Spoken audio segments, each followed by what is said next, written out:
اسرائیلی prime minister اور وار criminal بینجامن Nitin نے جو سپیچ کی ہے 2-2.5 منٹ کی کل، اس میں پاکستان کا 2 بار نام لیا. اس کی کیا وجہ ہو سکتی ہے اور کیا ہمیں اس کو سیریسلی لینا چاہیے؟ میں ہوں فہد حسین، یہ ہے میرا ڈیجیٹل چینل. اگر آپ نے ابھی تک سبسکرائب یا لائک نہیں کیا تو ضرور کیجئے اور بیل آئیکن دبانا مت بھولیے گا تاکہ آپ کو بر وقت اہم تجزیے ملتے رہیں. اب شروع کرتے ہیں باقاعدہ آج کا ویلاگ. بڑی امپورٹنٹ ڈیولپمنٹس ہو رہی ہیں، جیسا کہ میں نے ابھی ذکر کیا کہ اسرائیلی پرائم منسٹر نے جو تقریر کی دوحہ میں حملوں کے بعد، اس میں انہوں نے بڑکیں بھی ماری، دھمکیاں بھی دیں اور وہ کچھ کہہ دیا جس سے اس خطے میں اور اس خطے کے باہر بھی پاکستان سمیت بہت سارے ملکوں کو بڑا کنسرن ہونا چاہیے. لیکن اس سے پہلے جو اہم کچھ ڈیولپمنٹس ہیں وہ میں آپ کے سامنے رکھنا چاہتا ہوں. پھر ذرا گہرائی میں تجزیہ کرتے ہیں. جب سے یہ ایک شاکنگ حملہ ہوا ہے دوحہ میں، قطر میں، اسرائیل نے کیا ہے، جس کے نتیجے میں جو ہے وہ 5 یا 6 حماس کے لوگ شہید ہوئے، اس کے بعد سے اس پورے خطے میں ایک غم و غصے کی لہر دوڑی ہوئی ہے. اور جتنے بھی وہاں کے اہم رہنما ہیں انہوں نے یا تو فون پہ بات کی ہے قطر کے جو لیڈرشپ ہے اس سے، یا وہ خود وہاں پہنچے ہیں. اور اس میں اب شامل ہو گئے ہیں پاکستان کے وزیر اعظم شہباز شریف صاحب، جو کہ آج دوحہ پہنچ چکے ہیں سالیڈیرٹی شو کرنے کے لیے. یہ ایک اچھا ایک سمبولک جیسچر ہے. ڈپٹی پرائم منسٹر بھی ان کے ساتھ ہیں اور دیگر لوگ بھی شامل ہیں. اور میرے خیال میں اس سے ایک بڑا اچھا سگنل جائے گا، ایک اچھا میسج جائے گا کہ پاکستان کی جو پوزیشن ہے وہ مکمل طور پر قطر کے ساتھ ہم کھڑے ہیں، سالیڈیرٹی شو کر رہے ہیں. اور اسرائیل کی جو یہ جارحیت ہے اس کی مذمت کرنے میں ہم سر فہرست ہیں. اس کے ساتھ ساتھ اقوام متحدہ میں بھی پاکستان نے جو ہے وہ سیکورٹی کونسل کا اجلاس جو ہے اس کو بلانے کی تجویز دی ہے، تاکہ وہاں بھی یہ جو جارحیت ہے اسرائیلی اور جو قتل و غارت کا ایک بازار گرم کیا ہوا ہے اسرائیل نے، اس کے حوالے سے وہاں پہ بحث و مباحثہ ہو.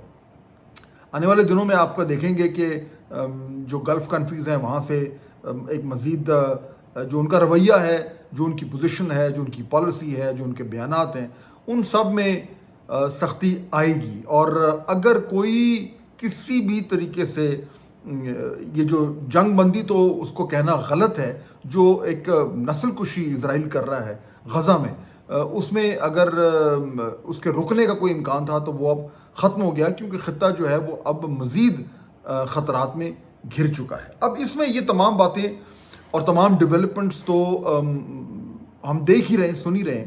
لیکن اس میں ایک بہت ہی امپورٹنٹ ڈیولپمنٹ ہوئی ہے، جو چیز ہوئی ہے جس کا تعلق ڈائریکٹلی پاکستان سے ہے. اور آج میں پاکستان کے ہی حوالے سے بات کرنا چاہوں گا اور اس کو تھوڑا سا جو ہماری خطے کی جو صورتحال ہے وہ تو اس پہ تو ہم نے بات کری، لیکن پاکستان کی جو تھریٹ پرسیپشن ہے اس کو ہمیں کیسے دیکھنا چاہیے.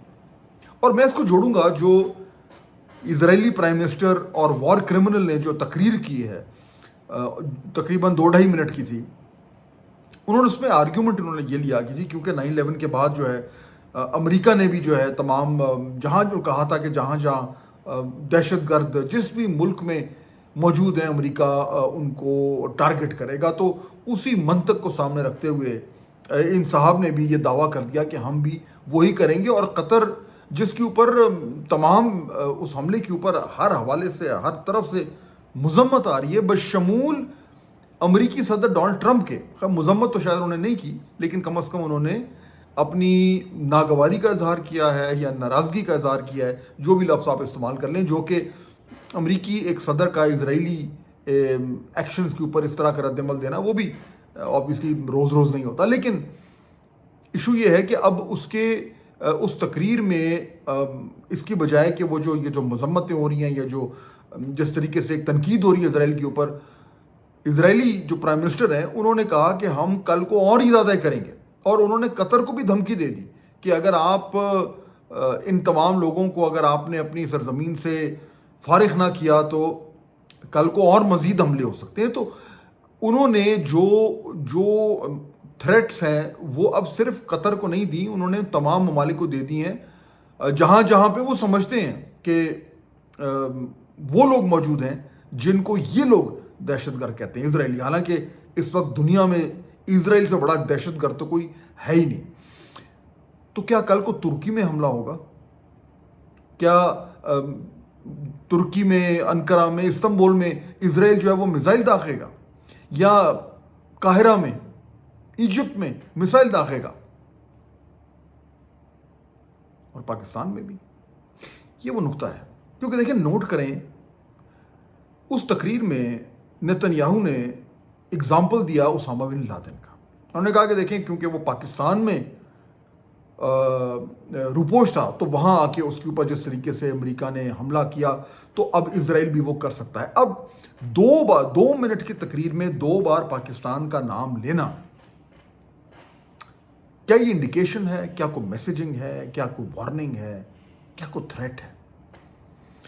یہ بھی ذہن میں رکھیں کہ 8 سے 3-4 مہینے پہلے جب پاکستان اور انڈیا کی جنگ ہوئی, جس میں ہم نے ان کو دھول چٹائی اور 6-0 کا سکور جو ہے وہ بڑی کامیابی سے ہم نے وہ کیا, اس میں اسرائیل کا بھارت سے جو تعلق تھا اور جیسے جیسے وہ بھارت کو سپورٹ کر رہا تھا اور ہے, ان کو ہتھیار, لیٹسٹ ٹیکنالوجی کے ہتھیار دینا, ملٹری ایڈوائزرز کے ذریعے ان کی ٹریننگ کروانا, اور مقبوضہ کشمیر کے حوالے سے ان کو ایڈوائز کرنا کہ آپ بھی وہاں پہ وہ کریں جو اسرائیل غزہ میں کر رہا ہے.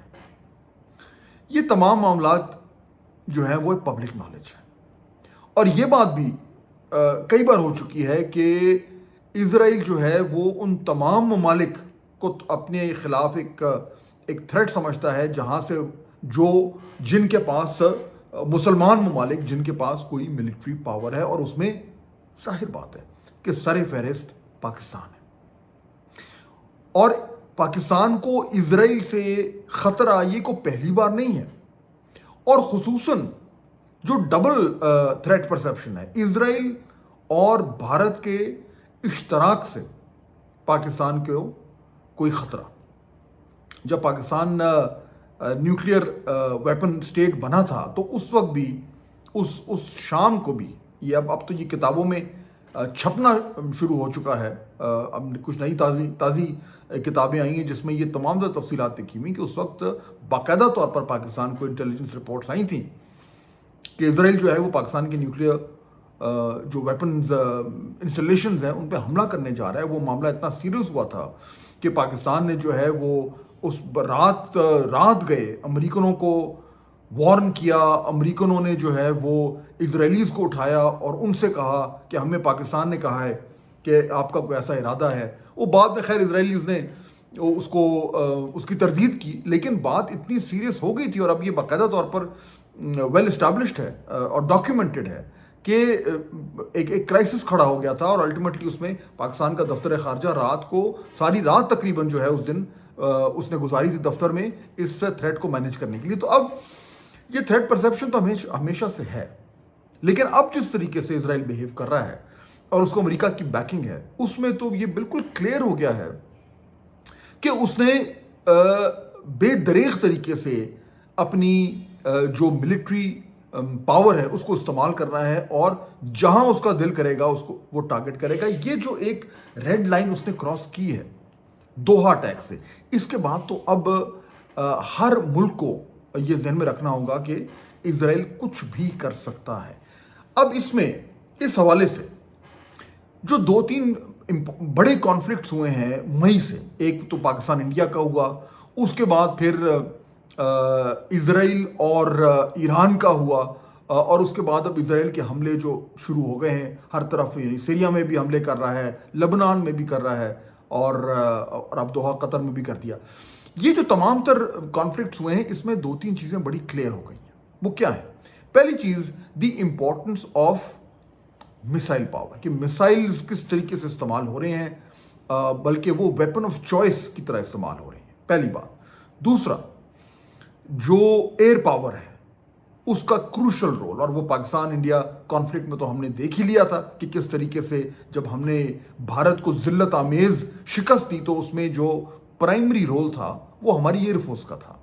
اس کے بعد ایران اور جو اسرائیل کا جو جھڑپ ہوئی اس میں اسرائیل کی ایئر فورس نے سب سے زیادہ مہلک قسم کے جو ہیں وہ ضربیں جو اسرائیل پہ ایران پہ لگائی ہیں. اور ان کے مسائلز ہیں جو تمام تر ان کی جو لیڈرشپ ہے ایران کی جو اس کو ٹارگٹ کیا تو وہ ان مسائلز کے ذریعے ہوا. تو یہ ایئر پاور، مسائل پاور اور تیسری ہے انٹیلیجنس، جس کے ذریعے آپ نے دیکھا کہ اسرائیل نے کس کس طریقے سے چن کر جو ہے وہ اپنے مخالفین کو ہدف بنایا، کیونکہ ان کے پاس ایگزیکٹ انٹیلیجنس تھی اور پھر ان کے پاس وہ ٹیکنالوجی تھی میسائل کے ذریعے یا ایئر پاور کے ذریعے جس سے وہ ان اسپیسیفک ٹارگیٹس کو ہٹ کر سکے. تو یہ جو 3 ایلیمنٹس ہیں، ایئر پاور، میسائل پاور اور انٹیلیجنس، ان کا رول بہت زیادہ بڑھ گیا ہے اس وقت آج کل کے زمانے میں. اور اب جو بھی فیوچر کانفلکٹس ہوں گے ان میں کلیئرلی یہ نظر آ رہا ہے. سوال ہی پیدا ہوتا ہے کہ پاکستان ان 3 کمپوننٹس میں کہاں پہ کھڑا ہے. ہمارے لیے اگر آج ایک پرائیورٹی ہونی چاہیے تو ہے یہ کہ ہم نے اپنی ایئر پاور کو اور مضبوط کرنا ہے. جو ہماری مسائلز پاور ہے، جو ہمارے پاس مختلف مسائلز موجود ہیں، ان کو ٹیکنالوجیکلی مزید ایڈوانس کرنا ہے. ان کی جو ٹارگٹ آپشنز ہیں ان کو اور زیادہ ہم نے اسپیسیفک کرنا ہے. اور جو ہماری انٹیلیجنس ہے خاص طور پر ہمارے مخالفین کے حوالے سے، اس کو ہمیں اور مزید تیز کرنے کی ضرورت ہے. یہ میں اس لیے کہہ رہا ہوں کیونکہ دیکھیے یہ تینوں ایلیمنٹس جو ہیں یہ جو 2 ملٹری پاسچرز ہوتے ہیں دونوں میں بہت ضروری ہیں، اوفینسو اور ڈیفینسو.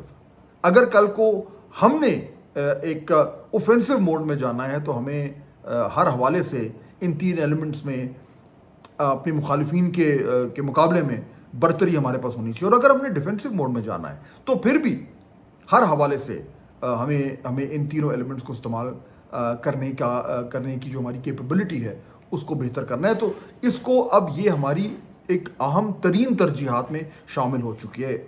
راؤنڈ 2 انڈیا سے ہمارا راؤنڈ 1 ہوا ہے. راؤنڈ 2 یہ نہیں کہ ہوگا یا نہیں ہوگا، سوال یہ ہے کہ وہ کب ہوگا. اور اب جس طریقے سے اسرائیل ایک بدماش کی طرح ساری دنیا میں اپنے میسائلز کو اور اپنی ایئر پاور کو، انٹیلیجنس کو استعمال کرتے ہوئے لوگوں کو ہدف بنا رہا ہے، ٹارگٹس کو ہدف بنا رہا ہے، اس ماحول میں، ان حالات میں، اس دور میں پاکستان پر ہماری لیڈرشپ پر یہ لازم ہے کہ وہ اس حوالے سے تیاری کریں. اور جو اسرائیلی پرائم منسٹر نے اپنی 2 منٹ کی تقریر میں 2 بار پاکستان کا نام لیا ہے اس کو سیریسلی لیں. ٹل نیکسٹ ٹائم، اللہ حافظ.